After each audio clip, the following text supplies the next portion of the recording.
So welcome to the plenary panel on art and architecture of Muslim societies. My name is Terry Burke, and I'm a research professor at the University of California at Santa Cruz, where I am the director of the Center for World History. It gives me great pleasure to introduce our panelists today. They are distinguished art historians, and I think it's important and perhaps indicative of the way in which Jamil has organized this panel that we begin with images as we slide into discussions that will get increasingly involved in other aspects of Muslim societies. So the first speaker is Gülru Necipoğlu, who is a prominent historian of Ottoman art, known for numerous works. And I will allow her to present her paper, and then we will move on to the second paper. These are longer papers. This is a plenary session, so these will run about 40 minutes or so. Those of you that are doing shorter papers are on your marks. That you won't have this amount of time. Thank you.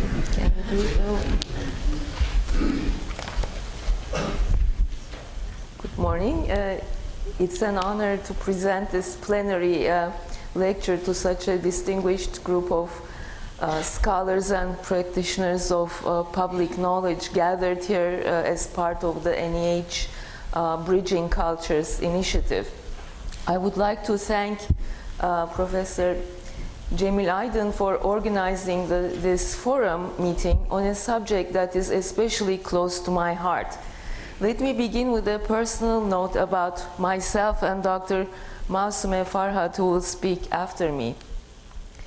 As graduate students in the field of Islamic art and architecture at Harvard University, we both chose to specialize on Ottoman, Safavid and Mughal architecture as our special field in 1982 when we were taking general examinations together. At that time, however, this subject was known as later Islamic art, was definitely not at the forefront of Islamic art history, characterized as a predominantly medieval field since its inception. Certainly much has changed since we were graduate students in the 1980s within the realm of academic scholarship, which started to move beyond the detrimental golden age and decline paradigm that is the subject of our meeting today. But it still continues to have a life of its own in public venues.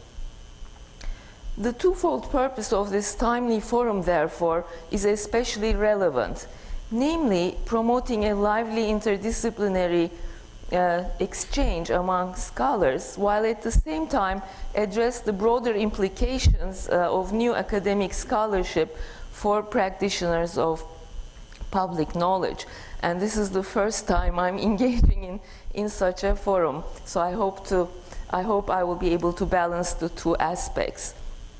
My own choice to specialize on Islamic visual cultures between the 14th and 17th centuries was partly an extension of my undergraduate education in European medieval and Renaissance art history. So moving to the later period for me was an extension of my post-14th century interest. My subsequent scholarship from the vantage point of the Ottoman Empire, which has constituted my center of gravity, has oscillated, therefore, between two horizons. A Western horizon with a glance towards the Mediterranean, and an Eastern horizon which has often tried to understand comparisons and relationships of the Ottomans with the Eastern neighbors of the Safavids and the Mughals. Today I would like to start by commenting on the centrality of the Golden Age and decline paradigm in the field of Islamic art and architecture from the time of its construction as a field in the late 19th and early 20th century. In the second half of the lecture, I will draw attention to recent revisionist scholarship intersecting with the two horizons of my own research. So let us begin with a critical overview of the historiography of Islamic art and architecture, which has been a standard component of my 25 years of teaching in the field. Since the 1990s, I have regularly offered a graduate seminar on historiography, critical historiography, titled Orientalist Legacies, Paradigmatic Discourses in the Field of Islamic Art. Some ideas developed in those seminars formed the basis of a symposium I organized with my colleague Sibel Bozdoğan in 2006, the proceedings of which were published in a volume of Mukarnas. The symposium was titled Historiography and Ideology, Architectural Heritage of the Lands of Rum. Now, lands of Rum in this case referred to a geographical category used by Muslim geographers, basically referring to the Eastern Roman Empire, especially in Anatolia, Syria, and the Balkans. The premise of our symposium was that Orientalist and nationalist paradigms have been inextricably entangled in the modern architectural historiography of this region and many others in the Islamic world, produced by Western and native scholars alike. Papers published in this volume analyzed how both of these approaches have done equal injustice to the cultural complexity of pre-modern Islamic lands that encompassed multi-ethnic, multilinguistic, and multi-confessional polities prior to the advent of modern nations. The volume shows that a critical scrutiny of the intertwined strands of Orientalist and nationalist paradigms complicates the narrative Western versus non-Western civilizational binary. Our focus on a particular region was intended to promote a contextualized way of questioning the presumed unity of Islamic architecture and the presumed clarity of its ethno-national boundaries, in terms of which modern scholarship has generally constructed the pre-modern past in the lands of Rum and elsewhere. The volume argues that the tendency to read the past through the optics of present-day national geographies or through presentist perspectives is problematic. So according to these approaches, constructing diachronic local histories from ancient to modern times has long obscured trans-regional unities and transcultural exchanges with neighboring lands, in addition to de-emphasizing also the deep interactions among Muslim and non-Muslim subcultures in pre-modern Islamic polities. Therefore, any ethnicized reading of the visual arts in terms of exclusive ethno-national categories such as Arab, Moorish, Persian, Turkish, and Indian, which was very common from the 19th century onwards and still continues today, is highly problematic, at least as problematic as the blanket term Islamic art that has plagued the field with its spacious universalism. The critical perspectives promoted in this symposium were further developed in two keynote lectures that I subsequently delivered in conferences in Philadelphia and Berlin, but this time with reference to not just the lands of Rum, but the field of Islamic art as a whole. So I will therefore highlight some points made in the second lecture in Berlin, which was an updated one and also addressed the issue of museums a little bit. And it is being published in the collected papers of this Pergamon Museum workshop. This forthcoming essay begins by outlining the premises of problematic approaches we have inherited from the construction of the field of Islamic art and architecture during the late 19th century. And here again, I correlate those approaches that emerged at that time with the legacies of Orientalism that include ethno-national and ahistorical dilettantist paradigms. The basic connection between Orientalist discourses and the very construction of the field of Islamic art is apparent in Sir Bannister Fletcher's famous tree of architecture, which you see on the left. Also, it is apparent in the tables of contents of books, surveys used for undergraduate training, surveys of world art. The common denominator of these publications is the essentialist representation of the Islamic visual tradition from a Eurocentric Orientalist perspective based on a grand East-West civilizational divide. This perspective is rooted in the 19th century classification of Islamic art as an offshoot of the shared late antique artistic heritage of Europe, which after fusing Byzantine and Iranian Sasanian elements became transformed into an exotic tradition, which thereafter diverged and became particularly notable for its aniconism and its decorative impulses. Now, this definition of Islamic art has become so standard that you see it everywhere. The essentialization of Saracenic or Mohammedan art, as Fletcher called it, is a non-historical style permanently fixed in a medieval past, finds its unforgettable visual expression in Fletcher's family tree, in which it is grouped with other non-Western styles. So this is Saracenic architecture and art. Its other branch is Byzantine, and these kind of remain as twigs that don't go up to the modern present. It just kind of branches off there. According to Fletcher, all of these non-Western styles like Chinese, Japanese, Mexican emphasize always decorative schemes. Unlike those of, quote, unlike those of Europe, which have progressed successively through the solution of rational, constructive problems, end quote. Therefore, the non-progressing decorative Saracenic style and its timeless companions stand in stark contrast to the historically evolving dynamic architectural heritage of the West that is based on structural principles. Only the latter culminates in modernism because modernity is denied to all the others of the Euro-American artistic tradition.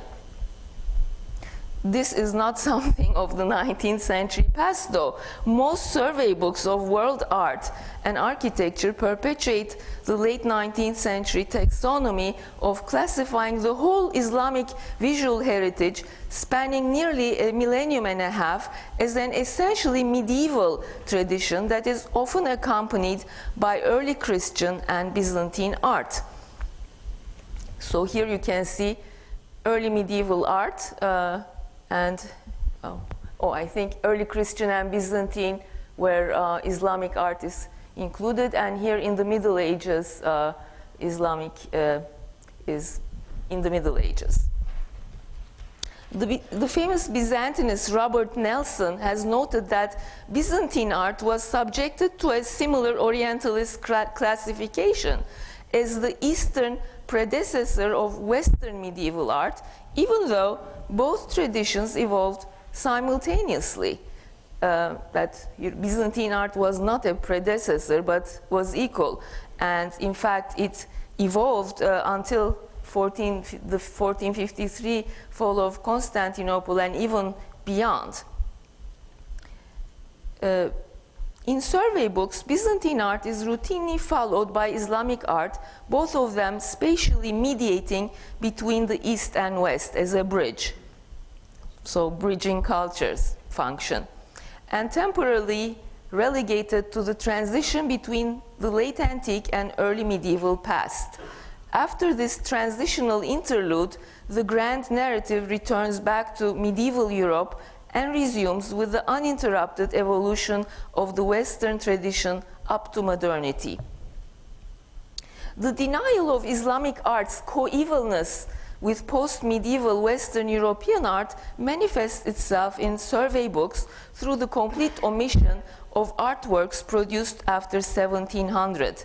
Moreover, masterpieces from the early modern period, such as the Ottoman architect Sinan's Selimiye Mosque in Edirne or the Mughal Taj Mahal in Agra, are anachronistically medievalized by their inclusion in a generic chapter on the Middle Ages, instead of appearing where they chronologically belong, namely the Renaissance and Baroque periods, but they don't appear there because those periods are by definition exclusively European styles. With a few exceptions, survey books of world art either overlook or dismiss as uninventive imitation the self-conscious dialogue of Ottoman architecture with the Roman Byzantine tradition in the lands of Rome, which was concurrently being revived in early modern Italy.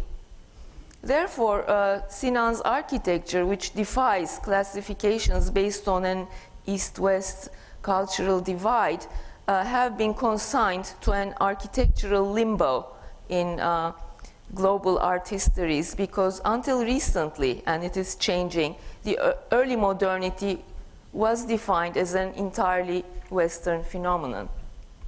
This double standard reflects the presumption that the classical Mediterranean artistic heritage that was once shared with early Islamic art becomes the exclusive preserve of Europe after the Renaissance, a point to which I will return at the end of my lecture. Now, the essentialization and medievalization of Islamic art and architecture is also deeply rooted in the self-definition of the field from the time of its inception. This brings us back to the Orientalist paradigm with its holistic conception of a single Islamic art comprising ethno-racial variants. The preoccupation in the 19th century with an essentialized Muslim identity privileged formative origins over processes of historical development and therefore stressed unity over diversity. The early medieval period in the central zone of the Fertile Crescent was posited as a classical moment when norms of typically Islamic art supposedly became fixed in the Abbasid milieu around the 9th century, which text-based Oriental studies had singled out as the golden age of Muslim civilization.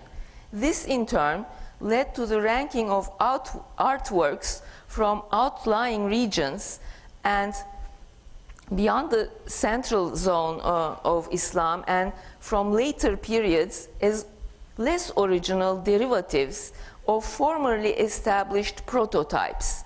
Hence, the golden age and decline paradigm that manifested itself in other arenas of Islamic studies, particularly the history of science and philosophy, which were seen to have entered an immediate decline after the Abbasid period, became uncritically superimposed on the field of artistic production. Now, this bias has also informed the structure of most Islamic collections in Western museums of world art, which tended to privilege the medieval period of Islam and hardly included artworks beyond the 16th century, sometimes 17th. While the grand narratives of these universal museums culminate with Western modern art, the creativity of Islamic civilization is represented in them as inversely proportionate to modernity. A fascinating case in point is the Pergamon Museum's Islamic wing, on which I gave a talk in Berlin.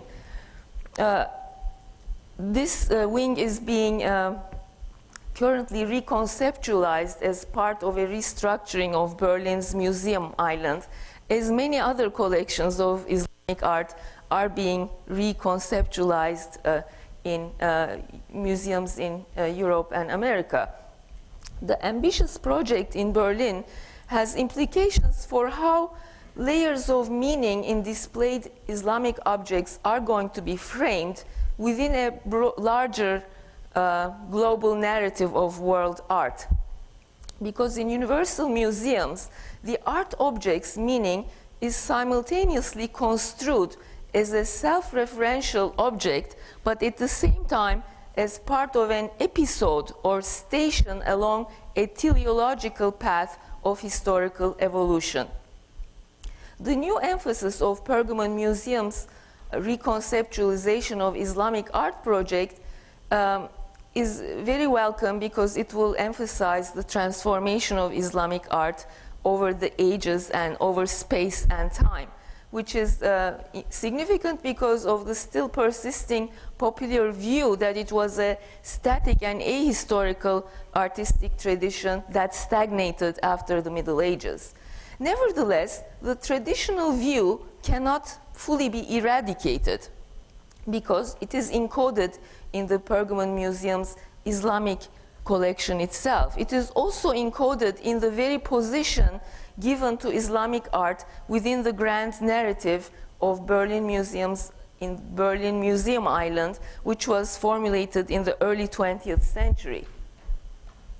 Now that position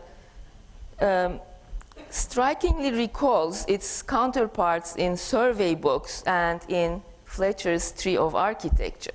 In fact, the Museum Island's initial teleological grand narrative will become even more amplified by the planned archaeological promenade, this kind of line that will link together all of the separate museums and thereby emphasize a linear development from ancient to contemporary, with Islam occupying a respectable wing of Pergamon Museum. But once again, somehow this position will emphasize its intermediary spatio-temporal position between ancient archaeology and medieval collections.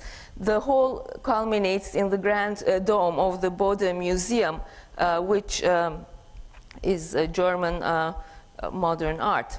The redesigned Islamic wing will thus continue to evoke the mediating role traditionally prescribed to early Islamic art as a bridge between East and West. The implication is that once Islam fulfills its useful bridging of cultures function in the early Middle Ages, its contribution to world civilization has largely ceased. This intermediate position was precisely the role assigned to Islamic civilization by Karl Becker, the renowned Orientalist scholar and Prussian Minister of Culture who institutionalized Islamic studies in Germany and played a role in the conceptualization of Pergamon Museum, inaugurated in 1932.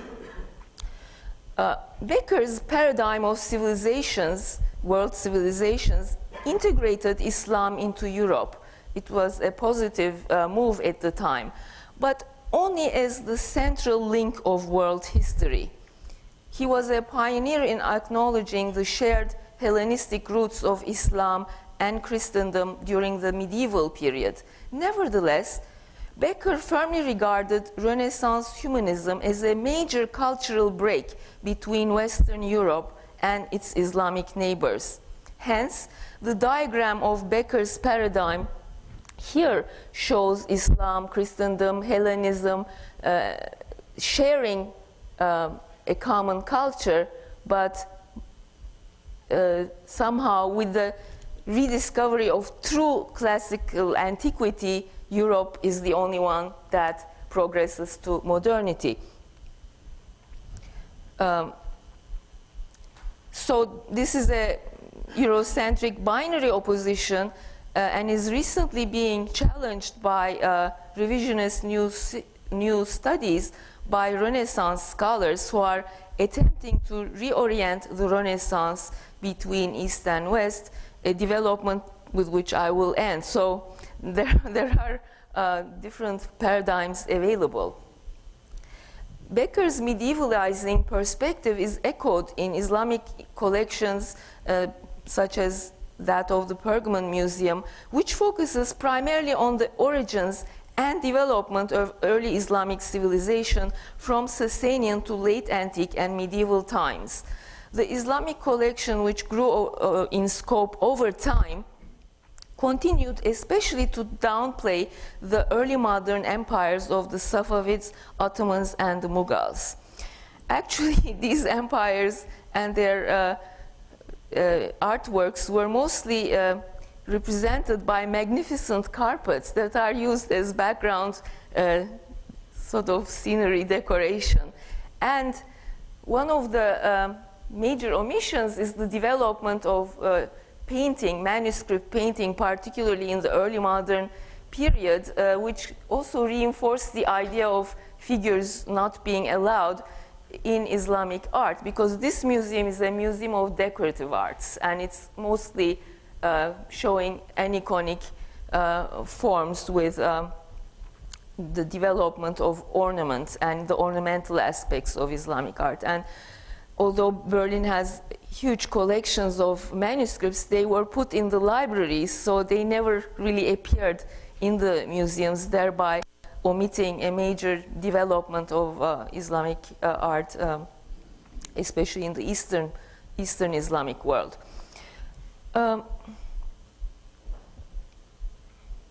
So in a way, therefore, foregrounding the unprecedented cosmopolitanism and innovations of Islamic art in the post-Mongol period in museums would help increase awareness among the general public about the continuing role of Muslim societies in the formation of contemporary global civilization after 1300, which is the subject of today's this meeting. Now, the newly proliferating museums of Islamic art in the Gulf region and elsewhere are formed by collections created very recently. Therefore, they, by default, have more later artworks and cover a broader chronology and geography that is perhaps more encyclopedic. Yet, in my view, these museums have given rise to a resurgence of the Orientalist paradigm of a monolithic Islamic art with their proud appropriation of the pan-Islamic artistic heritage. For instance, in the streets of Doha, which I visited during the opening of the new Islamic Art Museum in 2008 and also this year, there were posters all over the city announcing the slogan, "Islam, single energy, single art." So this is, I'm sad I didn't photograph them because there is no record really in the internet of these posters. Pan-Islamic thematic displays recently embraced in some museum installations and exhibitions in the Gulf region, but also in the States, reinforce stereotypes about the essential character and spirit of Islamic art. The labels on the screen, for example, are from the Islamic art displays in the Doha Museum, which I photographed in 2008 and 2009.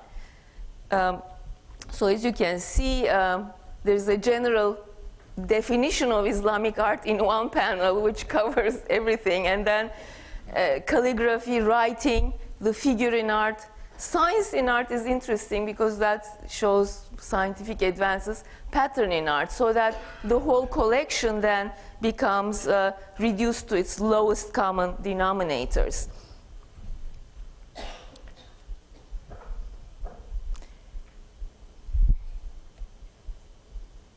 Similar labels were used in the 2006 Cosmophilia exhibition in Boston and Chicago, curated by Sheila Blair and Jonathan Bloom, which I suspect may have inspired the subsequent display strategy in the Doha Museum.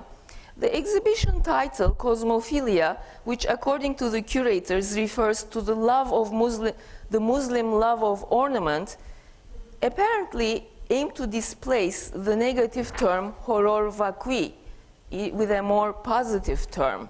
Yet the new term too implies to my mind a pathological condition shared by Muslims at all times and places, that they go around with the love of ornament. This cosmophilic condition was displayed again through the basic common denominators of Islamic art, reviving the long discredited notion of an essential Islam and Muslim subject. Exhibits were arranged around 4 categories: figures, writing, vegetation and the arabesque, and geometry. Whatever did not fit into these 19th century categories was designated under the 5th category called hybrids.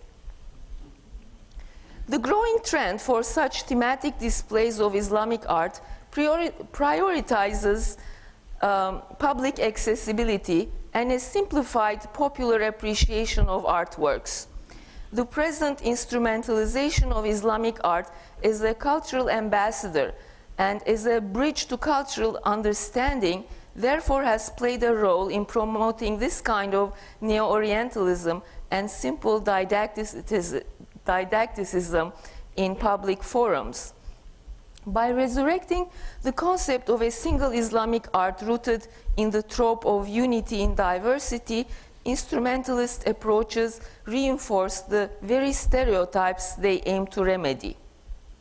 The concept of Islamic art as a unified entity, reducible to its lowest common denominators, is no longer taken seriously by most specialists and is no longer an approach valid for other major traditions of world art.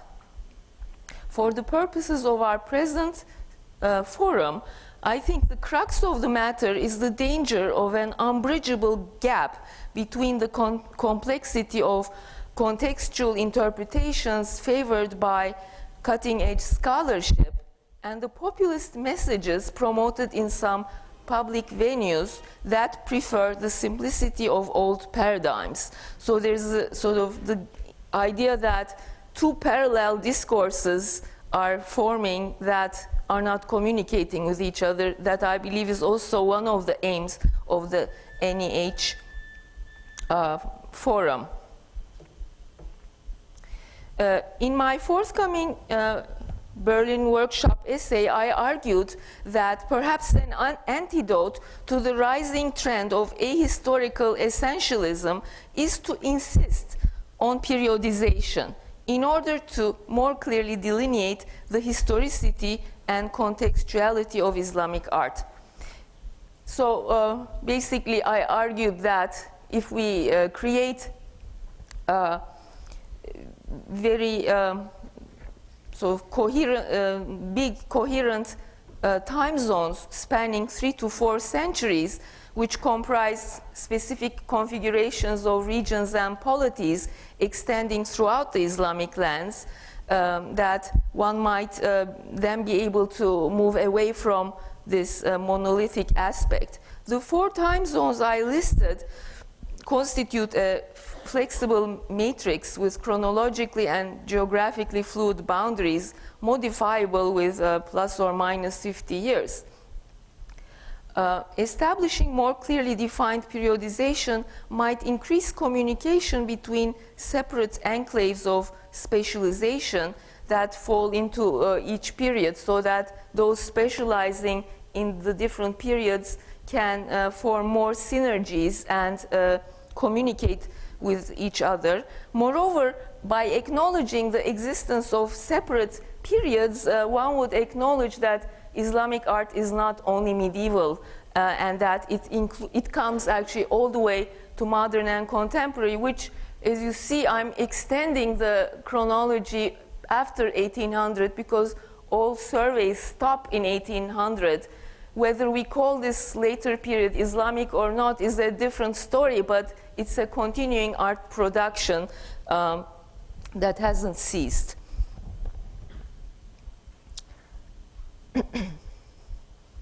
So in this case, I because I was talking to a Western audience, I deliberately named each period according to widely accepted categories used in world histories.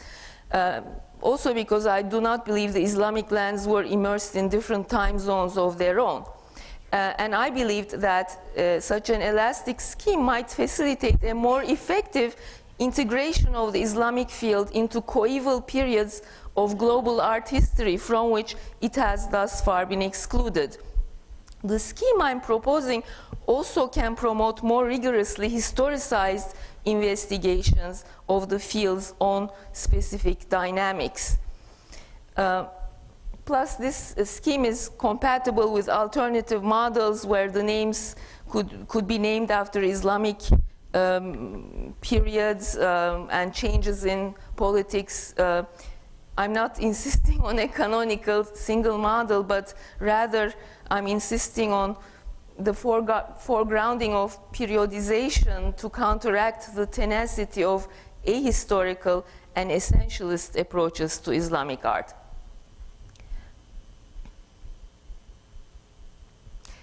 In fact, we are going to be editing a two-volume work for the Blackwell Companions to Islamic Art History, which is an educational tool called the Companion to Islamic Art and Architecture, where the two volumes are going to be arranged not according to thematic approaches that span space and time, but essays that are fitted into particular periods and talk to each other in a way to perhaps one of the broader aims is to remap the field of Islamic art that has grown hugely in the recent past, and everyone is complaining about its disintegration and so on. So it's hoped to pull things together without really being revolutionary, because many of these periods are known, and it's a way to normalize ongoing practices.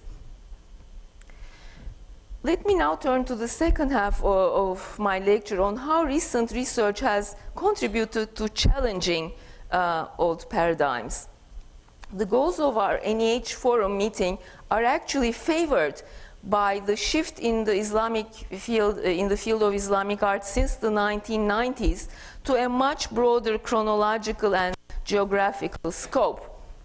This shift becomes apparent in the 17 volumes of Muqarnas I have edited since 1993. Founded by my mentor, the late Oleg Grabar, who edited the first 9 volumes, Muqarnas is now the only regular journal in our field in the States and in the West in English, and hence a reliable barometer of changing orientations. Survey books of Islamic art and architecture have also experienced a tremendous boom in the 1990s. When we were studying for our generals, there were no survey books. We had to only study from Xeroxes. So this is another major testament to the growing popularity and expanding frontiers of the field. Nevertheless, these books sometimes prefer not to challenge old frameworks. For instance, their assertion that after the Mongols, each dynasty develops its own regional style, unlike the pre-Mongol period that constitutes a single Islamic art, I find very problematic. Because this, in fact, results in the treatment of each post-Mongol dynasty as a disconnected, separate entity without attempting to analyze their interactions and their kind of broader trends that cut across hermetically sealed dynastic compartments. This approach, in fact, has unwittingly contributed to the increasing fragmentation of Islamic art about which most people are currently complaining. And perhaps this arises from the lack of a meaningful paradigms in conceptualizing art in the post-Mongol era, due to the fact that the field was conceptualized by medievalists. And this is really an idea we hope to tackle in the Blackwell volumes edited with Barry Flood.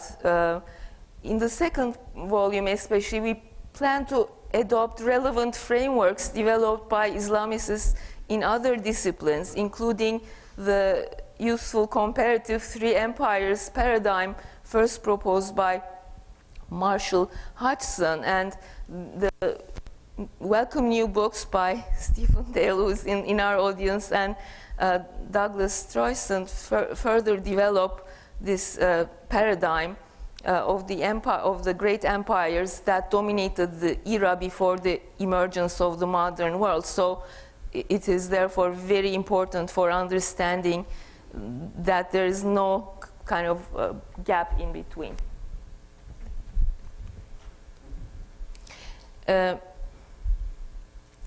Also, the three empires have been very popular in exhibitions as well. Here I'm showing Three Empires exhibition in the Louvre and the Sabancı Museum. But somehow there was a tendency to group objects together as under separate compartments without really exploring why the comparison is being made, which is turned these exhibitions into typical great treasures of Islam exhibitions, rather than analyzing more deeply broader cultural phenomena.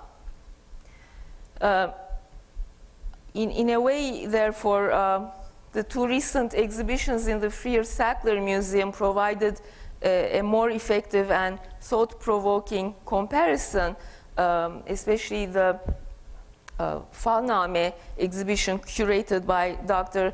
Massumeh Farhad succeeded in presenting to the public the new finds of academic research without the need to oversimplify. So I really think that this insistence on simplification really works against the purposes of these goals.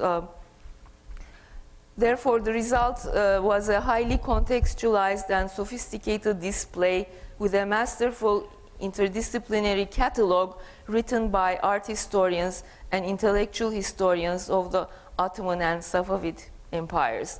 The Charles and the East exhibition, too, was successful in its more narrow focus and intelligence of approach in terms of documenting cross-cultural gift exchange through very carefully documented archival evidence. So very quickly then, how many minutes have I? 5 minutes will be okay. 5 minutes? Okay. All right, I'll end in 5 minutes. So the last part, because we were asked to comment on our own contributions in an embarrassment, I'm turning to some of my own scholarship. One trend in my scholarship has been, as a growth of our examinations with Professor Farhad, a course that I have been offering since 1988, called the Early Modern Islamic Architecture and Dynastic Legitimacy, the Ottoman, Safavid and Mughal empires, where at that I had been inspired by Hodgson, and curiously in 1989 and between 1989 and 94 at Harvard, also historians developed panels that had amazing repercussions throughout the field later on. And I have been asked to deliver the Slade lectures in the University of Cambridge in 2013 on this specific subject, which will be published as the lectures will be published, and I hope it might be a worthy companion to the new historical studies by Dale and Stroyson. So in my course, instead of dealing with the empires as compartments, I link in a comparative fashion, for example, their different approaches to urbanism, and, for example, to what building types they foregrounded in self-representation.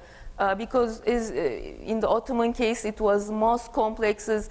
In Isfahan it was not until Shah Abbas that a major mosque was created. It was mostly shrines and other spaces, and in India it's tombs. So these kinds of deliberate choices made in representing different viewpoints has been kind of, I think, lost through this compartmentalization, and it certainly is a deliberate choice, and a lot of agency went into it. It's not a natural evolution of geography or something. So these are the kinds of contextual questions I try to bring to the foreground, and also several of my articles actually deal with comparisons of the three empires. One was framing the gaze in Ottoman, Safavid and Mughal palaces, where I argued that the palaces of the three empires projected distinctive theories of dynastic legitimization that shaped not only different palace rituals, but also unique spatial layouts in palaces designed to theatrically stage those rituals. By contextualizing the palaces of each empire, I drew attention to the forging of individualized early modern identities by the three empires, which until then had been overlooked by monolithic discourses on the so-called Islamic palace. The second essay, Challenging the Past, actually discussed how the Ottomans, Safavids, and Mughals regarded their own art as infinitely superior to that of their regional predecessors, which is a view diametrically opposed to the decline discourse in scholarship. My essay showed how architects, patrons of all the three empires explicitly criticized the lack of symmetry and aesthetic grace in earlier Islamic monuments, along with the lack of regular urbanistic layouts in the capital cities they inherited. This proud and self-confident ethos of early modernity had until then been downplayed in the secondary literature, just like the spread of coffee houses, caravanserai networks along international trade routes, and spaces of public promenade, which closely parallels the expansion of the public domain in contemporary European and East Asian global urban centers from the 16th and 17th century onward.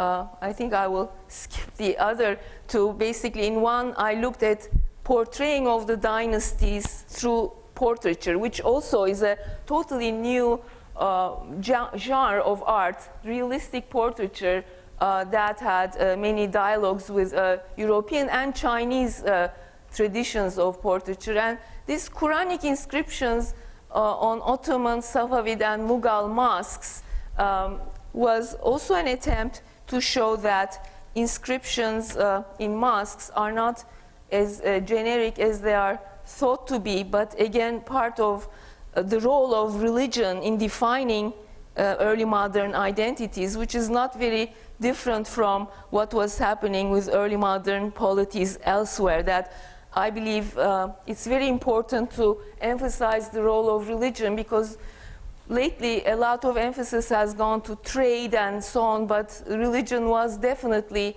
a very important part, not only of the Islamic world, but of all societies at that time. I think I will skip this. And so in many of these publications, I try to bring out the growing elements of early modernity in this period. One was, for example, the growth of a whole new literature, especially in the Safavid and the Ottoman realms, on the lives of artists, that all of a sudden, just exactly at the 16th century, when in Europe biographies of artists are emerging, a very self-conscious effort among artists to promote their creativity as the actors and the agents of God on earth and of sultans, etc. And one of the examples is Sinan's autobiography, which he dictated to a poet-painter friend.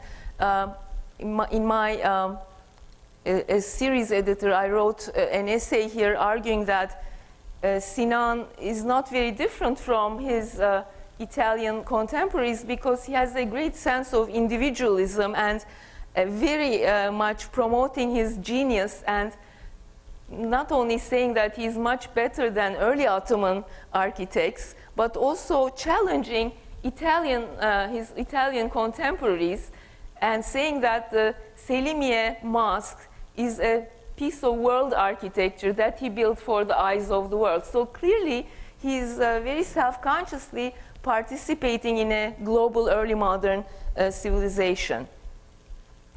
And I will end with this latest development, which coincides with the Western horizons of my own scholarship, namely the current boom in Mediterranean cross-cultural studies. The books and catalogs from the last decade shown on the screen respond to revisionist critiques of Eurocentric paradigms, which have contributed to the exploration of early modern global connections. These studies on artistic exchanges between Europe and the Islamic world have brought about an increasing awareness of the fluidity of East-West civilizational boundaries. And curiously, this paradigm has not been promoted by Islamicists themselves, but by Renaissance specialists who have begun to realize that the European Renaissance had global connections, not only with the Islamic world, but also with the New World. So this is a very new paradigm. As you can see, all of the books are from the 2000s, the new millennium. Such a change of orientation was exemplified also in a course I taught in '89 with my Italian Renaissance colleague Howard Burns on cross-cultural Eastern Mediterranean architecture, which was uncharted new territory in the field of Brodelian Mediterranean studies. Because in this field, really architecture and urbanism is not really at the forefront. It's more carried on by historians. The reframing and reorienting of Renaissance visual culture between East and West has had a profound impact on reassessing the global interactions of early modern European visual culture with the Islamic lands and beyond. But especially with the Ottoman Empire, as the covers of many of these books show, the Ottomans being the closest neighbor of Europe. Unlike Ottoman interactions with Byzantium and the West going back as early as the 14th century, and one can also include the Mamluks to these exchanges, artistic exchanges with Europe in the Safavid and Mughal empires really began in the late 16th and 17th century onwards. So this chronological difference needs to be emphasized because it coincided with changes and the emergence of English and Dutch merchant companies whose presence in the Islamic East signaled the growth of new trade routes that bypassed Ottoman territories and eventually diminished the former centrality of the Mediterranean world. This brings me full circle back to the interlinked destinies of the three empires and to the end of my lecture. I hope the themes I touched upon will resonate with later panels exploring similar historiographical trends in other fields of inquiry. Thank you. Good morning, ladies and gentlemen. I'm delighted to be here and take part in this very exciting conference. I represent a slightly different perspective than my colleague, Dr. Necipoğlu, but it's wonderful to be able to have this conversation and this dialogue with her and with the rest of you. And I wanted to thank Cemil Aydin, George Mason University, and NEH for giving us this opportunity. I'm a curator at the Freer and the Sackler at the Smithsonian, so I also deal with the arts of the Islamic world, and my particular responsibility is to really make these objects available and accessible to the public, which has its challenges. And what I would like to do this morning is to tell you a little bit about those challenges, give you a context, and then talk about two case studies, and I'll be as quick as I can.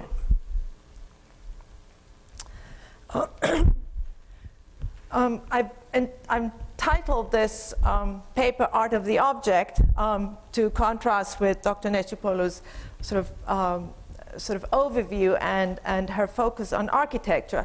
But I wanted to show you, or just sort of start off the talk with a number of works from the so-called the Three Empires. And one thing that I hope you agree with me with the sort of very sumptuous textile on the left and the pen case on the right. These are objects that are beautiful, they're enticing, and as a curator, as a museum person, we put these objects on to sort of get people's interest. This is one example, and here you have two other examples. One is a jade cup from the Timurid period, and the other one is a painting from the early 17th century, what is generally considered the sort of the beginning of the decline, because it looks towards Europe. And actually, when I did my dissertation, I focused on this particular period. And I never forget, because the reaction that I would get over and over again is, why are you doing the 17th century? Why are you looking at these ugly paintings?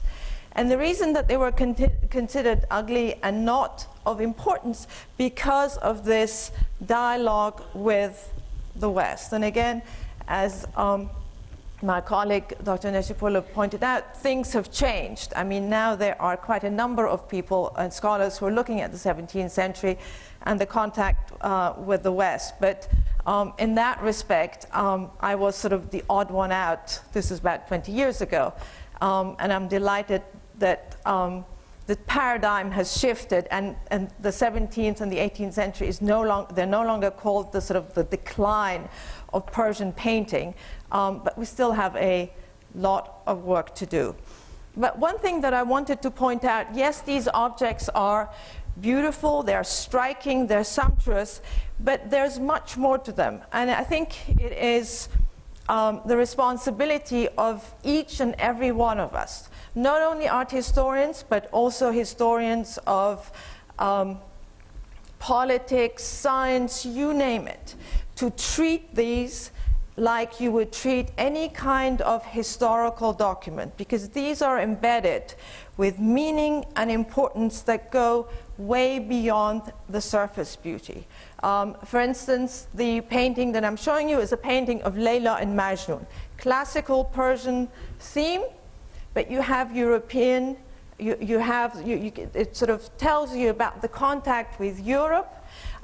It shows you how the Safavid artist looked towards the West. It didn't imitate the West, but it selected certain artistic features, and what those were tell us very much about that particular moment in Safavid history.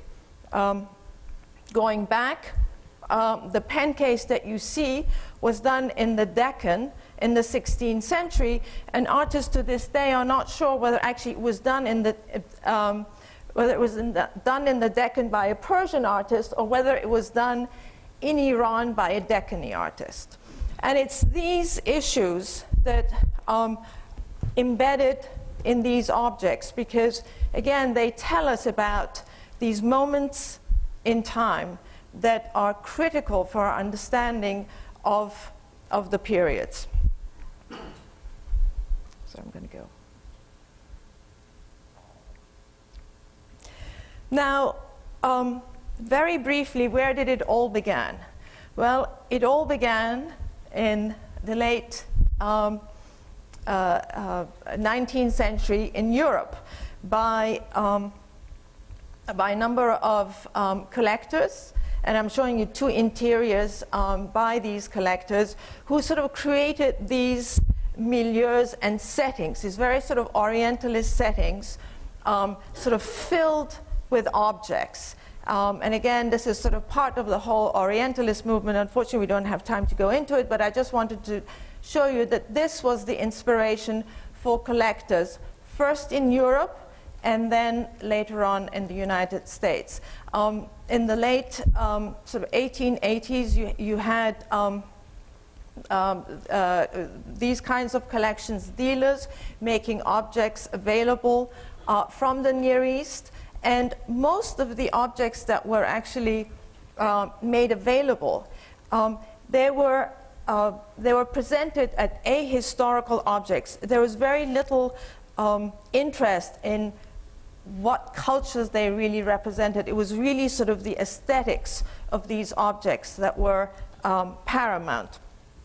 Now, around the late 1800s, museums like the Boston Museum and the Metropolitan Museum also began collecting works from the Near East. I don't want to call it Islamic art because nobody used to call it Islamic art at that period. These were works from whether it was the Levant or Persia, and in fact many of the objects that came to these collections that were Ottoman, for instance, or Mughal, were all under the rubric of Persian. When you look at sort of early surveys of the period, it's this hodgepodge, and it's taken many years for art historians to sort of now define more clearly where these objects came from, because it was really the collections were really formed for aesthetic reasons. And I'm showing you an image of Charles Lang Freer, the founder of the Freer Gallery at the Smithsonian, who actually was sort of different from most other collectors. He became interested in Asian art through American art. He became interested through the work of Charles McNeill Whistler. And Whistler actually told him, when Freer went to him and said, okay, how can I learn more about Asian art? And at that time it was called Asian art, or at least he called it Asian art. Where should I go to look for Asian art? And Whistler told him, go to Asia. And guess what? Freer did, as opposed to many other collectors who would go to Paris or go to London. He actually went to Asia. He traveled through Iraq, through Syria, Egypt, and then further east he went to China and Japan, Sri Lanka, etc., and to really sort of learn about Asia. The slide that I'm showing you, there is a raka pot. Excuse me. May I have a glass of water? You see a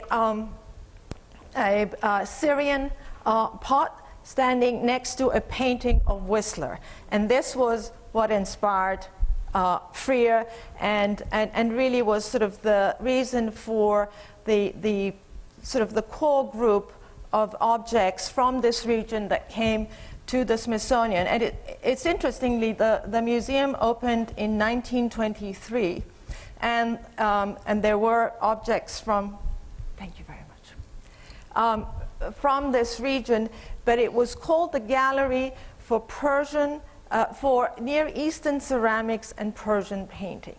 There was no mention of any other geographic denomination.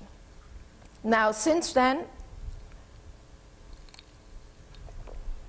collections have grown, as Dr. Necipoğlu pointed out. I'm showing you a shot of the Freer Gallery in the 1970s, and the Metropolitan Museum around the same time. You can sort of see objects are now displayed slightly differently, and then those early images that I showed you from Paris.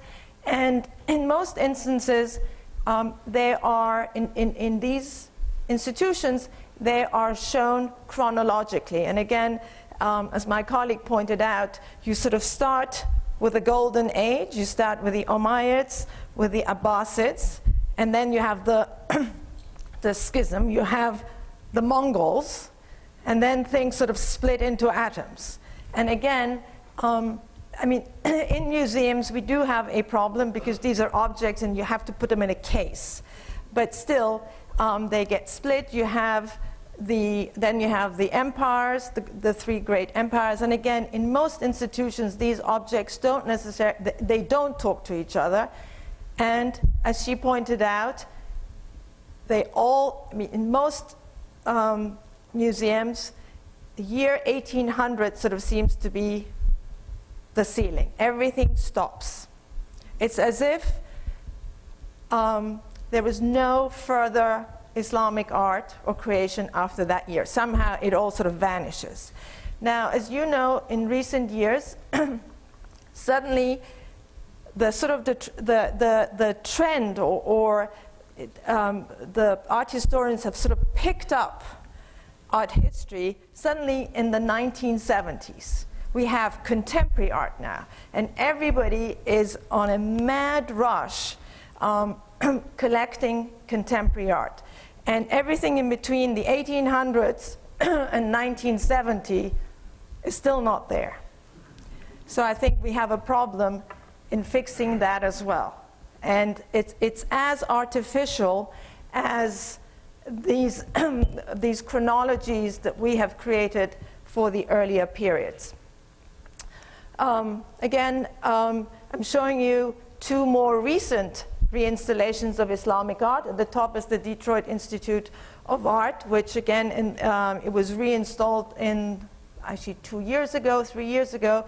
And at the bottom is the David Collection in Copenhagen, which is this really remarkable collection in the middle of Copenhagen that has been able to acquire and put together one of the best collections and one of the actually sort of most encyclopedic collections outside the sort of the big British Museum, Metropolitan Museum.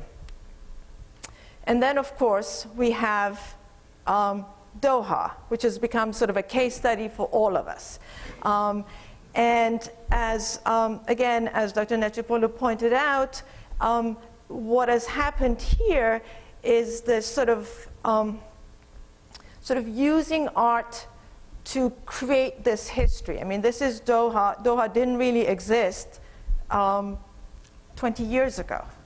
And now the museum, I mean, the country itself, and now the museum, which is, and the cultural institutions there, I mean, are absolutely remarkable. But the history that they, at least in terms of the arts that they're presenting, again, is a very artificial history. And I think it's wonderful to celebrate the culture and the heritage, but I think we also need to be clear and we need to be honest with ourselves. What do we want to tell? Because I think it can only backfire. And I think it really is our responsibility to try and, again, shift the paradigms and really present the way things really are. Now, quickly, the display, I'm just showing you a sort of variety. It's usually done either chronologically or by media. Again, the Detroit Institute, you can sort of see their ceramic objects, and it sort of gives you a chronology of the development of medieval ceramics. And a display in Doha where very much in the sort of the Western sense, each object has been sort of isolated and highlighted. Now this is, again, against any sort of norm in the Islamic world, because these objects are utilitarian objects. And they were made in multiples. And to show them as single, unique objects is completely changing the meaning and importance of these works. Again, all of us in museums have certain restrictions. I mean, you know, my galleries have 2 rooms that I have to show the entire culture of the Islamic world from the year 900 to 1800. So, I mean, so you have to work within those parameters. But at the same time, I think you have to be, I mean, we have, as curators and historians, have to be careful how we present that. So at the Freer Gallery, sort of trying to sort of come up with a compromise where related objects are sort of clustered where and when possible. Now, much of this actually brings me to a very important point that I alluded to in the beginning, that museums in many ways are public institutions, and we are responsible to a varied public. It's different from the academia, where you're more or less, I mean, not that you have a homogeneous sort of audience, but at least, you know, students are there and they take your courses. They can decide to take one as opposed to the other. We open the doors at 10 o'clock in the morning, and anybody can walk in with a whole range of knowledge, a range of expectations. And as curators, we have to meet that. I'm the only curator of Islamic art at the Freer and the Sackler, so I have to be an expert in 9th century coins to contemporary art. I have to know about Mughal painting, Egyptian glass, I mean, swords, textiles, you name it. And when I don't, people say, well, what kind of curator are you if you don't know about my little thing? And I say, well, again, I sort of say, do you realize we're talking about half the world? We're talking about how many centuries? But that's not, you know, that's irrelevant. So, so again, having to deal with a varied audience, and also, I mean, it is, you know, it is my responsibility to have something for most of the people who come in through those doors. Now, demands on having to explain, especially the arts of the Islamic world, has really increased tremendously, especially since 9/11. And I think it's sort of as if it's not bad enough to have to explain the entire sort of history of Islamic world. Now, what has happened is that the public also expects works that were created in the Islamic world to offer explanations about what is happening now.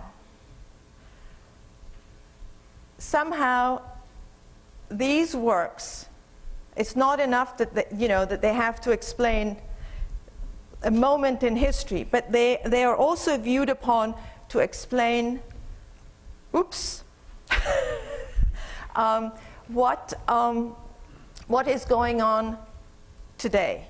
And that is a pretty tall order, if not absolutely impossible to do. Because does one look at Renaissance art to explain fascism? I don't think so. So why is it that that is expected from the arts of the Islamic world? And often the answer, the explanation, I think people come again with expectations of what that explanation should be. And if it's not, they get quite upset. Now I just want to quickly show you two images. One is of the Prophet. It's a figural image. And the other one is of a sort of benign-looking sheikh holding a cup. Now the most frequently question that I'm asked is, people walk into the galleries, they see the display, And then they come up to me and say, well, I thought there was no figural representation in Islamic art. And my answer is, look around. How many objects in this gallery have figural representations on them?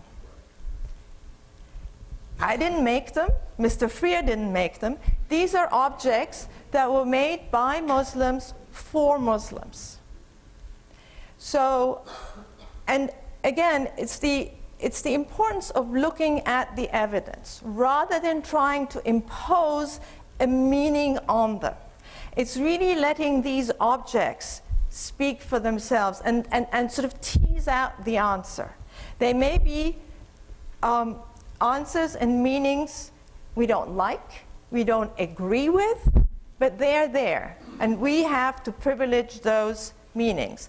The other one is a little this is from the 16th century, from the Farhad, and the other one is a small drawing that is also from the early 17th century in our collection.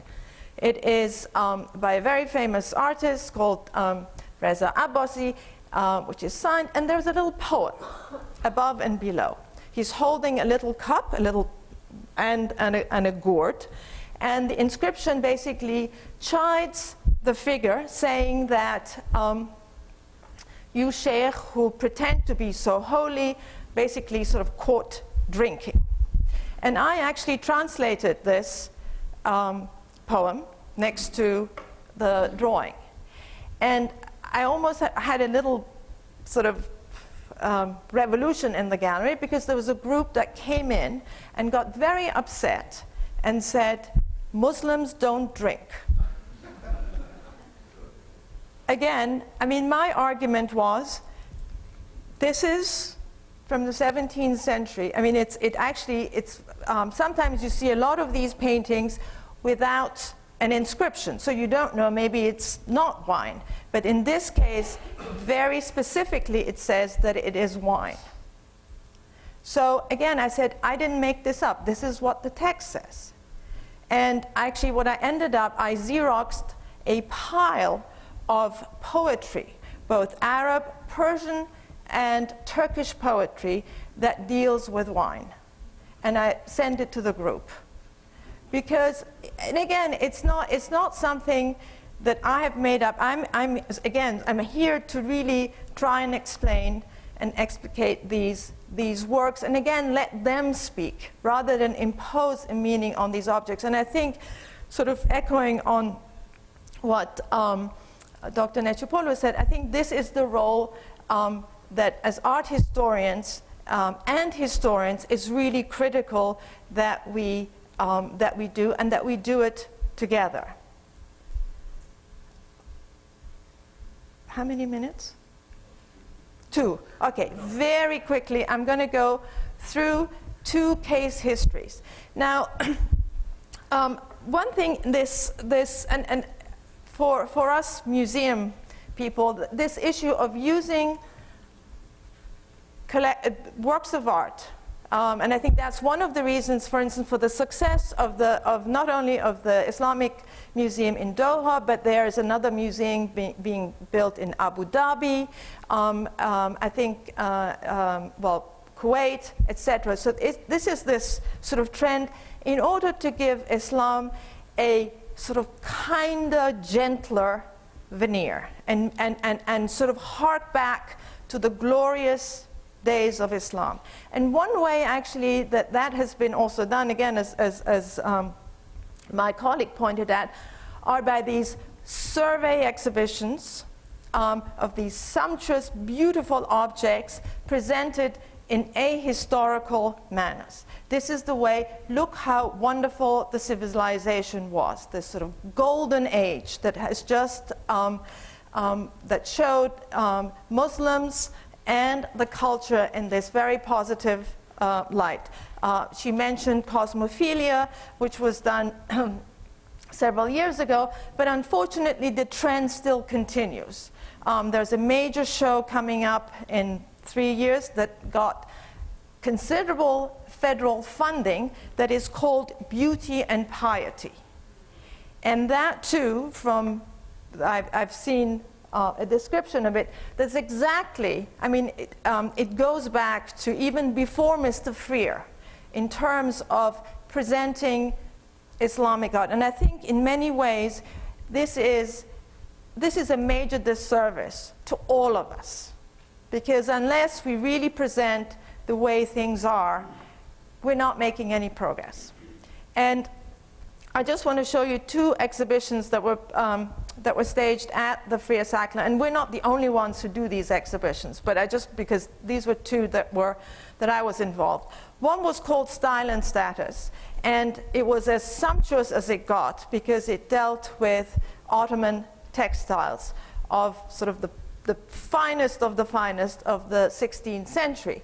And in many ways, actually, I was inspired by the work of my colleague, and Dr. Necipoğlu, who really sort of talks about the development of this visual culture in the 16th century under Sultan Süleyman and his successors in developing a very sort of distinct, very powerful visual language that came to stand for the empire. And this is really expressed sort of most powerfully in these wonderful kaftans that were produced. So the exhibition really focused entirely on Ottoman kaftans, but what we did was really show, sorry, just going to show you this one, really how the Ottomans so masterfully were able to develop these designs. They almost became like logos, actually very much like logos today. So you immediately saw this Chintamani design and you know right away Ottomans. And that is how they worked. So here there were about 65 kaftans, really, I mean, again, as I said, sort of as sumptuous as possible, but with a very specific meaning. It's really to show this sort of the creation of a visual language that the Ottomans really did more successfully than anyone else. And by sort of showing and juxtaposing the different kaftans, we really sort of see how they did it, how they distilled this vocabulary, and how they used it. And again, it was a very small point, but I think it was quite effective in really showing how at the height of their power, the Ottomans were able to sort of transmit this sense of power, because everybody was aware of it. The Mughals were aware of it. The Safavids were certainly aware of it and scared as anything from these Ottomans. And I think one way of transmitting this message was through these very powerful, bold, sort of visual vocabulary. Very quickly, sorry, the Farname exhibition that Dr. Necipoğlu alluded to, which we did last year at the Freer. And this one, unlike the Style and Status one, where we had no problem getting funding. It was people were basically ready with their checkbooks. And you know, as a public institution, even though we're the Smithsonian and everybody thinks that we get funded, like the NEH, that little bit that we're getting may be cut as well. But all our public programs, all our exhibitions, the funds for that are raised privately. So with Style and Status, we had little problem for raising money. But for the Farname, the Book of Omens, which really looked at a series of illustrated manuscripts that dealt with divination in the middle of the 16th century, both at the Ottoman courts and the Safavid courts. The case for funding was different in that. And one of the reasons that I was interested in looking at this, because this was the moment when you look at the histories, and you know, it says that the Ottomans and the Safavids were at each other's necks the whole time, and it was true. They were constantly fighting. And here you have a series of manuscripts that clearly showed a different kind of relationship between the Ottomans and the Safavids. The painting on the right is an Ottoman depiction of Adam and Eve from the Book of Omens, and the one on the left is the Safavid. And so I got interested by this, and I was lucky enough to have a wonderful team to help me, and Catherine Babayan was one of them. We sort of gathered together a group of art historians, Byzantine historian, to really look at what happened, what does this tell us about Ottoman-Safavid relationship. At one hand, they are constantly at battle, and at one hand, they're collaborating and cooperating in different ways, and sort of trying to understand these relationships, that it's not black and white, that it's much more nuanced. And again, it's those meanings that I think are really important to tease out. Now, one thing, back to the funding. So no one wanted to fund this, and we thought this is such a wonderful project. It's cross-disciplinary, but the Turks said, oh, no, this is, well, first of all, it's not just Turkish. And, and it's about religion. And it's not just the glories of Sinan and the Sultan, but it's sort of murky, divination, all these strange things, things going on. No, we don't want to. Iranians, and actually, the Iranians who actually could help us here in the United States, expatriates who actually have been very active, philanthropic, because again, it had Islam, they didn't want to have anything to do with it because it reminded them of what is going on in Iran now. So this exhibition was very close to being canceled altogether. And it was really without the help, it was with the help of two American philanthropists who had, I have to say, didn't know anything about the Safavids, the Ottomans, anything going on. I went to them, I said, this is what I want to do, I think it's really important, can you help me? And both of them said yes. And I have to, and this is, again, it was really wonderful. And I used it actually to go back to all the funders who then turned us down and say, shame on you. But just to conclude, I think sorry, this is another picture of the Falname. But in conclusion, I think it's really critical not only to present or really study both objects and architecture from sort of a cross-disciplinary perspective, be it, sort of in terms of this period, the great empires, be it the Mughals, the Safavids, and the Ottomans, and really sort of look at the connections, among themselves as well as outside. I mean, for instance, with the Ottomans, there's a lot of, the relation of the Ottomans to the West. But what about the relation of the Ottomans to the Persians, to the Safavids, or the Ottomans to the Mughals? I think we need to sort of balance these different perspectives. And the other thing that I really would like to emphasize is that we all work together. That you as historians also look among art historians and curators and as collaborators and work together. Rather than using these objects as pretty backgrounds to your lectures, really, engage us, work with us, because unless we do this together, we're really not going to make progress, and we're unable to shift the paradigm. So I think it is our responsibility. We can't just sort of blame outsiders for looking at us in this way. We need to be proactive, we need to work together and really work towards shifting the paradigm. Thank you. So we've all been in this place before.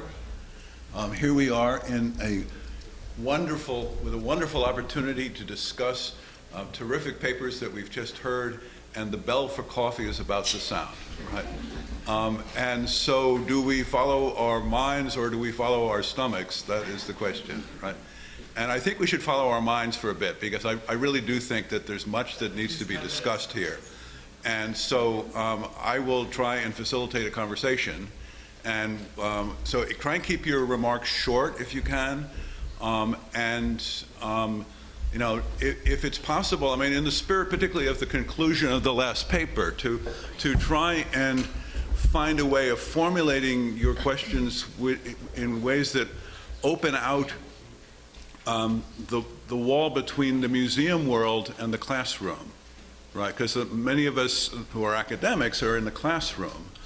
And I was struck as I was listening to the challenges of trying to present to a general audience, you know, high-level research, but somehow make it available at the same time. This is what we try and do in our classrooms all the time as well, with the exception that our classrooms, until relatively recently, I'm speaking now as somebody who teaches in a public university, have been places where have been small little moral communities of their own, and where there are certain rules of the game, and the students are all basically part of a community, even if the community only lasts for the period of a semester. But increasingly, there are kibitzers who are looking into our classrooms from outside as well.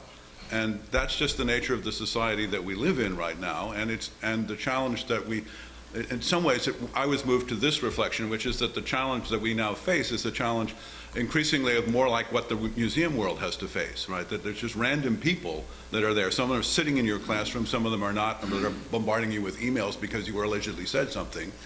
And we have to find ways of being polite and at the same time redirecting these questions in ways that help people come to some kind of understanding that things are not what they thought. Anyway, that's my reflection, but please feel free to chime in whatever way you want with whatever you are moved to say. Could I ask the speakers to identify themselves, perhaps? My name is Richard Bullitt from Columbia University. These are very interesting papers. I enjoyed them very much. But lately I've been reflecting on sort of a thought issue, which is if you take the latitude of Medina, 25 degrees north latitude, and you say arbitrarily, north of 25 degrees is the Muslim north, and south of 25 degrees is the Muslim south, you find half of all the Muslims live in the south, and 95% of all the scholarship is about the north. And we have this notion of empires, all of which are essentially north of 25 degrees north latitude. But it raises the question of the Malay Peninsula, of island Southeast Asia, of sub-Saharan Africa, Southern Arabia. There are huge areas that do not fall into this conceptualization. And I'm even leaving out Central Asia and China, which could also be thrown into the Muslim South in this sort of symbolic aspect. And I, with all due respect for Marshall Hodgson, I think the conception of three empires, of which the Safavid state is certainly not an empire, the notion of these three empires as being the middle period of Islam is fundamentally biased, and that we should discard it. Thank you. That's it. I don't think any of us would claim that this is the only paradigm. In fact, in the Blackwell volumes, we are going to do lateral links to areas that are not dealt with, exactly the areas you mentioned, which fall outside the purview of survey books and is a major problem, as you pointed out. But it's also important to point out that the three empires were major political movers of the period, and the works remaining in some of these other regions usually they have huge gaps as well, and it enters a lot into the vernacular and so on. So yes, we will try to create lateral links and not make the three empires be the only players, but I also feel that it is important to emphasize their importance as being the dominant global players of the time. I can't help, as one of the few people in the room probably who works on the Muslim West, that is to say Morocco, to say that we could play that same game with the West of Medina, and you'd find the scholarship peters out after you get to Egypt. And also I would add that you know, my Moroccanist pride is touched, and I would say there was actually a fourth gunpowder empire, which was the Saadian. That's true. In fact, in my teaching, I always begin with these, also the Uzbeks and many others, which are important to realize. And then in the classes, different groups take up whatever topics they want. But this gives a kind of, I think, a useful framework until we come up with a better one, maybe 20 years later. Way in the back, yeah. Please identify yourself.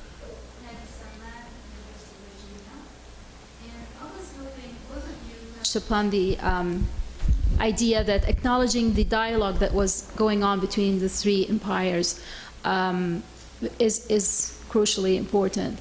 And I was wondering, what would you hope that this acknowledgement would accomplish in the ongoing discussion now? If you see it in terms of art or in the way you deal with history. How does that, in a way, help us go beyond this paradigm? First of all, I think I hope that by the end of tomorrow we may have a slightly new definition of the word empire. I know it's a very charged word, and like the term Islamic art. I mean, I didn't even mention it, but you know, it's so problematic. But unfortunately, we haven't come up with anything new. Empire is the same thing. So I completely acknowledge what you said, Professor Bullard, and hopefully we'll come up with a different notion. Now, in terms of connections, from my perspective, and I don't want to talk for Professor Necipoğlu, but I think, again, is to show the connections and show that, again, within the museum world, we are sort of frozen in space. You know, so there are these objects. But I think to make our audiences aware that there is no one interpretation, that you know that there are these sort of shifts back and forth, and what really stands for a moment in history, say in the 15th century, is not the same in the 17th century, because the network has shifted, the connections have shifted, and I think that's what's within the context of the museum. I think that is important to get through and get across the fact that these objects are not frozen in time, and to sort of make them somehow more dynamic in the context that they exist. Yeah, a little. I would like to respond as well. I think another important point that you made, and I agree with, is that showing the connections also gets away from the unity in diversity trope that generally accounts for every phenomenon as single Islamic art, within which diversity occurs according to ethnic or geographical variations. Showing connections in a very historicized fashion in a period when there are many historical sources and many more extant monuments and objects compared to the early Umayyad period, for example, gets away from archaeological paradigms into very close relations with what everyone else is doing in history, and showing that you have to address questions of context, agency, that these are not happening on their own. They are results of selections, and that is one of the major problems with surveys of Islamic art, which don't give you any explanations. You just say, okay, I memorized this, and the students who come out learn what is the difference between Mamluk and Ottoman art or Safavid art, but it's just names in their minds. To tie it to reasons and to explain why do things look the way they do, why did the Safavids do something different than the Ottomans, and then you really have to read the sources, and similarly historians have to use the visual arts as they are being used in other fields of history. All right, so we have 1, 2, 3. No, you're not doing it. Okay, so Nelly, did you have something to say? Yes, I wanted to thank both of the speakers for very, very interesting and new ideas on how to deal with Islamic art and architecture. I also agree with the idea that we need to periodize. That's very important. However, I have a bit of a problem. I mean, the actual field has the problem, not so much what you said, with this idea of early modern. I think it is relevant to say, yes, there are periods, and these periods moved along broad lines. But when we talk about early modern, we expect early modern to be at the root of modern. That's what that's how we use the term early modern. It means that we find certain sources in the early modern that eventually develop into something else. And I think we can see this in many cultural fields in the history of the Islamic world or of the Islamic Middle East. However, when we come to art and architecture, I have a problem.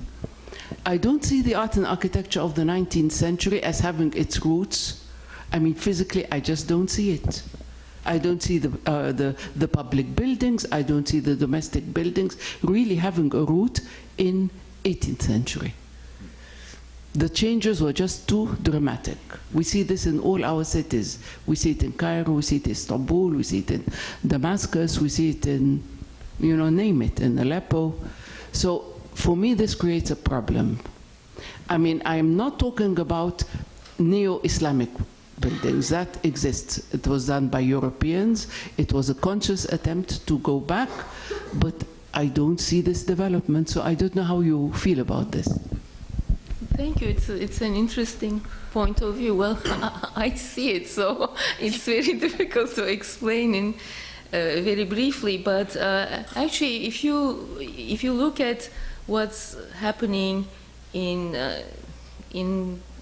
the Islamic world and compare it to what's happening in many European cities in the 17th and 18th centuries, I don't see it as very different. I really see it, maybe I'm brainwashed, but I see these things as very connected. In fact, in 10 years, something happens in Europe, it's immediately appearing in Cairo, in the Ottoman city. So we can maybe discuss this, but I don't see much of a major break, really. In fact, 18th century is, one can talk of a global 18th century, and that the 19th centuries, to me, seem very easily flowing from that. But do you have? Okay, so I'm getting signals from our gentil organisateur, so I'm wondering what I'm supposed to do. Another 5 minutes. Okay, another 5 minutes and it's coffee time. So somebody in the back had a question? No. Okay, so right here. So, give your name. Mohammed Al-Gumati from University of York.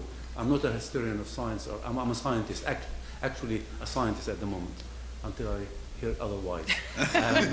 When I go back home. Anyway, we normally say a picture is worth 1,000 words. The one that you showed with the sheikh and the things. In this case, I would have thought a few words will be helpful to the 1,000 words embedded in the picture. I, for example, with my broken Arabic, managed to read half of your poet, and I got the word wudu.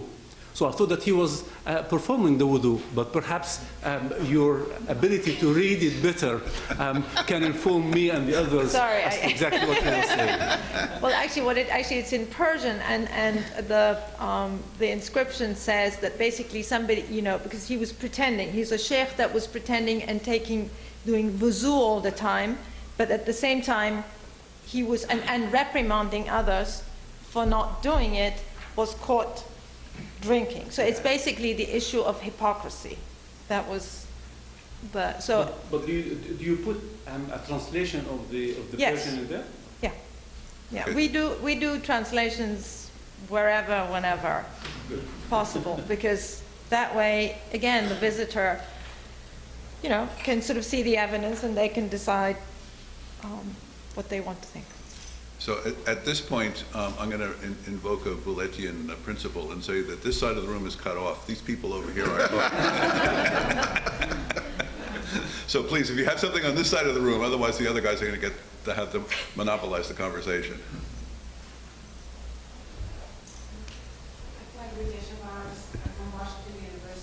In St. Louis, and thank you very much for two wonderful presentations. My question is conceptual, and I know that you can't answer it in a few minutes, but it's something for all of us who are dealing with these existing paradigms, and literature has it exactly the same way. And the problem we face is that dealing in reconceptualization enforces a certain level of reactiveness on us. How do you get away from it? I mean, it's important to reconceptualize. We have to do this, but we also have to live an active, dynamic life of getting away from these so that we can have a world in which to thrive. And that's something that haunts me, at least. Thank you.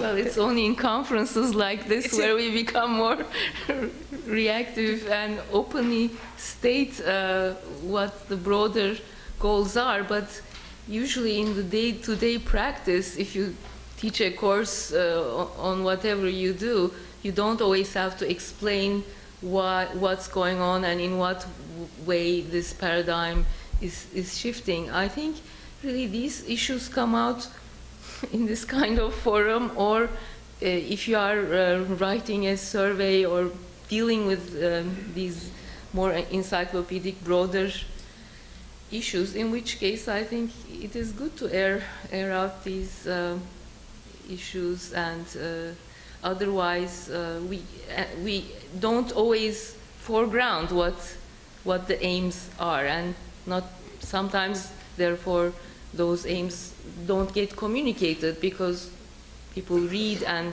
don't really know what were the paradigms, especially this is true for students or the public. Sometimes it's good to come out in more direct ways, I think. Again, sort of speaking for myself, I mean, having the vast public, there is a need, inevitably to simplify some of the issues, some of the concept, and I personally, I don't want to become simplistic, and that's sort of the danger that is sort of constantly looming there. Is like that sort of the shift, and also you don't want to get stuck. And I mean, I can do the same exhibitions over and over again. By now I have a little formula, I can do it, but. I'm sure you can give the same courses, but unless we sort of question ourselves and the discipline, I feel we're failing ourselves and our audiences. So I think it's right. I mean, this is the right forum to raise these questions, but I think we would be doing a disservice if we don't do this periodically. And I think, unfortunately, with all the pressures in academia, everybody has to publish. In the museum world, we have to appeal to everyone. We have to get hordes of people through the doors. So there is less and less time to really, sit back and think where we are. And I think that really is a danger. So thank you, Jamil, for giving us this opportunity to really think about these and think about these concepts and hopefully move forward. And the larger questions about pedagogy and how much one rattles the cage of prejudice that people come into the room equipped with, and by alluding to former paradigms, and how much one just does what one wants to do. These are things, decisions that we all have to make. And I'm sure these questions are going to come back again and again as we renew our conversations over the course of this next several days. Now I am happy to tell you the coffee bell has sounded. Thank you.